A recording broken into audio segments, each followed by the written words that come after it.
Stefan Kolarski se modelingom i manekenstvom bavi već punih 10 godina.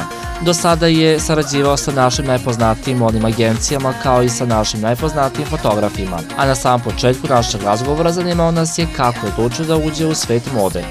Pa ne znam, eto, sa 8 godina sam video reklamu na televiziji za casting za male manekene i rekao sam roditeljima da želim da probam i tako sam se odlučio za to.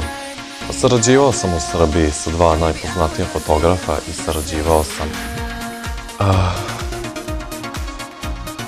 sa jednom ili 2 agencije u Srbiji, ali mi se baš i nije dopalo sve to kako funkcioniše, pa sam se odlučio za inostranstvo.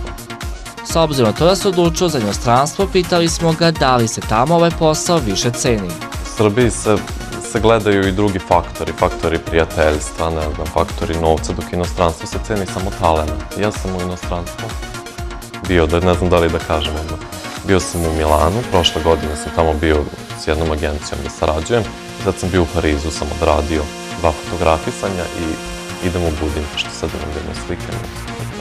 Stefan će ove godine predstavljati našu zemlju na Tajlandu gdje će se birati mister sveta.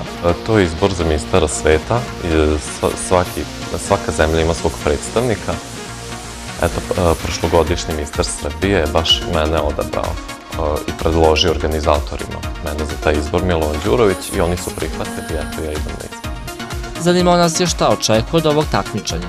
Pa nemam velika iskrena očekivanja, ne očekujem nešto, želim samo da odem, eto da... Meni je dovoljno to što predstavljam Srbiju, sa 18 godina su odabrali da ja predstavljam, tako da mi je to sasvim dovoljno.